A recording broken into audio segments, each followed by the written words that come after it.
دوسرا یہ بتایا جاتا ہے کہ یعقوب علیہ السلام کو اس بات کا ڈر تھا کہ یہ اکٹھے جب چلیں گے اور ایک جگہ پر داخل ہوں گے تو شاید ان کو نظر لگ جائے، تو اس خوف سے انہوں نے ان کو کیا کہا کہ اکٹھے نہ داخل ہونا. اور ویسے بھی حدیث میں آتا ہے کہ نظر جو ہے وہ برحق ہے، العین حق، نظر کا لگنا جو ہے وہ حق ہے. اس کے بارے میں صحیح احادیث ہیں. یہ جو حدیث ہے العین حق، یہ وہ صحیح بخاری کی حدیث ہے. ایک اور روایت میں آتا ہے، بخاری اور مسلم کی روایت ہے، حضرت عائشہ فرماتی ہیں نبی اکرم صلی اللہ علیہ وسلم نے ہمیں حکم دیا کہ ہم نظر بد سے بچنے کے لیے اللہ کی پناہ لیں. حضرت ام سلمہ سے روایت ہے کہ نبی صلی اللہ علیہ وسلم نے ان کے گھر میں ایک لڑکی کو دیکھا جس کا چہرہ زرد تھا. آپ نے اس سے فرمایا کہ اس کے لیے تعوذ پڑھو یا اس کے لیے دعا پڑھو کیونکہ اسے نظر بد لگی ہے. یعنی یہ جو اس کے چہرے کا رنگ بدلا ہوا ہے یہ بیمار لگ رہی ہے، اور اس کی بیماری کیا ہے؟ نظر کی. حضرت عوف بن مالک کہتے ہیں کہ ہم لوگ زمانے جاہلیت میں جھاڑ پھونک کرتے تھے. اسلام لانے کے بعد ہم نے عرض کیا یا رسول اللہ صلی اللہ علیہ وسلم ان کے بارے میں آپ کیا فرماتے؟ تو آپ نے فرمایا کہ وہ کیا کلمات ہیں جن سے تم جھاڑ پھونک کرتے ہو، اگر ان میں شرک نہ ہو تو ان کے استعمال میں کوئی حرج نہیں. صحیح مسلم کی روایت ہے. کیونکہ اگر کسی ایسے کلام میں شیطان یا جنوں وغیرہ کے نام ہو یا اللہ کے علاوہ کسی اور سے مدد مانگی گئی ہو تو وہ درست نہیں. آپ صلی اللہ علیہ وسلم نے اپنی امت کو اس کے لیے تدابیر بتائی ہیں. مثلا ہمیں یہ حکم دیا گیا کہ جب کسی چیز کو دیکھ کر ہمارا دل خوش ہو، کوئی چیز اچھی لگے تو اس وقت کیا پڑھنا چاہیے؟ بارک اللہ فیکم، اللہ تمہیں اس میں برکت دے.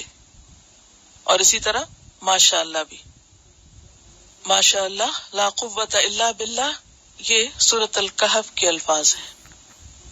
لولا اذ دخلت جنتک قلت ما شاء اللہ لا قوت الا باللہ، کہ جب تم اپنے باغ میں داخل ہوئے تو تم نے یہ کیوں نہ پڑھا. تو یہ دونوں چیزیں پڑھی جا سکتی ہیں. اسی طرح سورۃ الفلق اور سورۃ الناس. لیکن نبی صلی اللہ علیہ وسلم حضرت حسن اور حسین کو جب دم کیا کرتے تھے تو اس وقت وہ مخصوص دعا پڑھتے، اعیذکما بکلمات اللہ التامات من کل شیطان وہامۃ ومن کل عین لامۃ.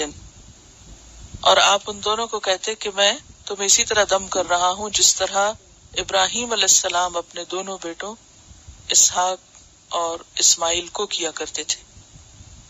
اور یہی مسنون دعا ہے جو دم کی پڑھنی چاہیے. اور اسی طرح کچھ اور دعائیں بھی ہیں، یہ کارڈ میں چھپی ہوئی ہیں نظر اور تکلیف کی دعاؤں کے نام سے، ان کو آپ پڑھ سکتے ہیں.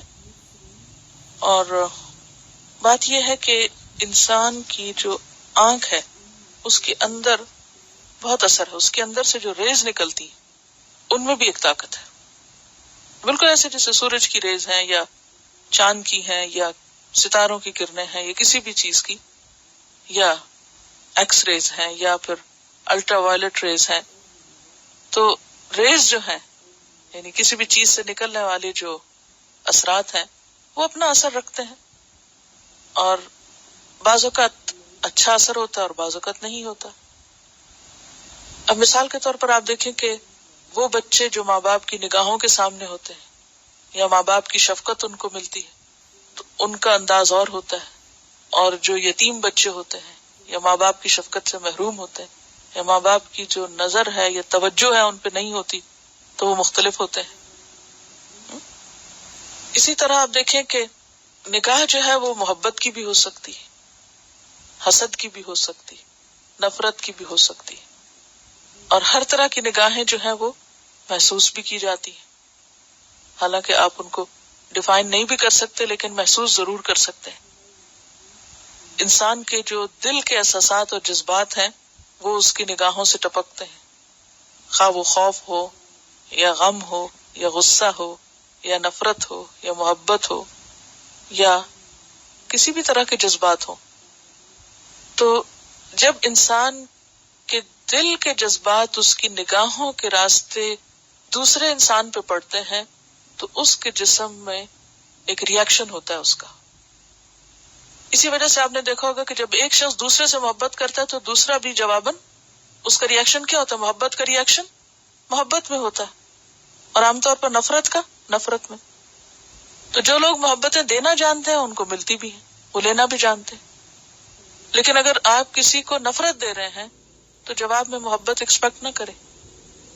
تو یہ ایک دو طرفہ معاملہ بھی ہوتا ہے. بہرحال اقبال نے تو کہا تھا، نگاہ مرد مومن سے بدل جاتی ہیں تقدیریں، جو ہو ذوق یقین پیدا تو کٹ جاتی ہیں زنجیریں.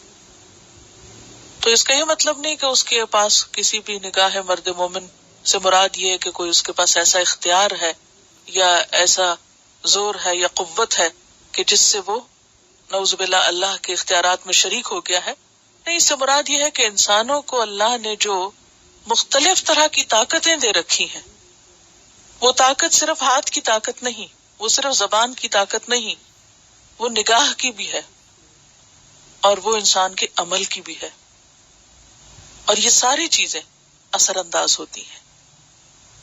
یعنی کسی انسان کا محض وجود جو ہے وہ ماحول کو مختلف کر دیتا ہے. اور اسی لیے آپ دیکھیں کہ گھر میں جب ماں ہوتی ہے تو صرف اس کی جو پریزنس ہے یا اس کا جو وجود ہے وہ بچوں کو اور طرح کا اثر دیتا ہے، اور اس کی ایبسنس جو ہے وہ بالکل ایک اور فیلنگ دیتی. یہ کیا چیز ہے؟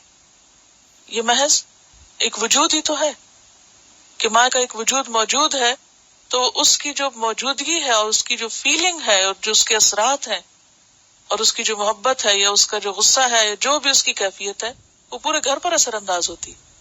اگر گھر میں ایک شخص خوش نہ ہو تو وہ سب کو متاثر کرتا ہے. اگر ایک شخص غمگین ہو تو وہ غیر محسوس طریقے سے کچھ بولے بغیر سب کو غمگین کرتا ہے. تو احساسات انسانی زندگی میں اور جذبات بہت زبردست رول پلے کرتے ہیں. تو اسی طرح ہی جو نظر کا لگنا جو ہے، اس پہ اور بھی بہت سی تفاصیل ہیں، احادیث ہیں، اس وقت ان کا موقع نہیں ہے، لیکن اس سے انکار نہیں کیا جا سکتا. اور خاص طور پر اگر غیر معمولی قسم کے اثرات انسان اپنے اندر پائے، بے چینی کی کیفیت یا کچھ بھی، تو اپنے اوپر خود بھی پڑھ کے دم کیا جا سکتا ہے. ضروری نہیں کہ آپ کسی بزرگ کے پاس کچھ میلوں کا فاصلہ طے کر کے جائیں اور اس سے کروائیں. یہ الگ بات ہے کہ ظاہر ہے کہ اس شخص کی اپنی ایک ایمانی قوت بھی اثر کرتی ہے، یعنی اس کے اپنے ایک اثرات ہوتے ہیں. لیکن اللہ کا کلام جو ہے وہ جو بھی پڑھے گا اس کے اندر وہ روشنی آنے لگے گی. آپ صلی اللہ علیہ وسلم ہر روز رات کو سوتے وقت کیا کرتے تھے؟ معوذتین پڑھ کے اپنے دونوں ہاتھوں پر دم کر کے اور خود اپنے ہاتھوں سے اپنے جسم کے اوپر پھیر لیتے تھے. یہ مصنون عمل ہے. تو اسی طرح خواہ پھونک ماری جائے یا ہاتھ پہ پڑھ کے تو ہاتھوں کو پھیر دیا جائے یا بعض جگہوں پہ لعاب دہن لگا دیا جائے، تو یہ سب چیزیں جو ہیں اسلامی طور پر ثابت ہیں. بہرحال یہ سب تدبیریں ہیں، حکم اللہ کا ہوتا ہے. تدبیر کرنے کو کہا گیا ہے اور کرنی چاہیے. بالکل ایسے ہی جیسے کوئی بیمار ہو تو دوا کھانی چاہیے، لیکن شفا ڈاکٹر کے ہاتھ میں نہیں ہے، شفا اللہ کے ہاتھ میں ہے. اگر کوئی شخص یہ سمجھتا ہے کہ شفا ڈاکٹر کے ہاتھ میں تو یہ شرک ہے. شفا اللہ کے پاس ہے. اسی طرح آپ خود دم کریں یا کوئی اور آپ کو دم کرے تو شفا اس کے پاس نہیں ہے، یا اس دم کے اندر نہیں، وہ اللہ کے اذن سے. کیونکہ سورۃ فاتحہ کا جیسے ہم دم کرتے تو اس میں ہم کیا کہتے ہیں؟ ایاک نعبد و ایاک نستعین. تو اصل چیز تو اللہ کی مدد ہے اور اللہ کی عبادت ہے. تو یہاں یعقوب علیہ السلام بہت واضح طور پر بتاتے ہیں کہ تم تدبیر اختیار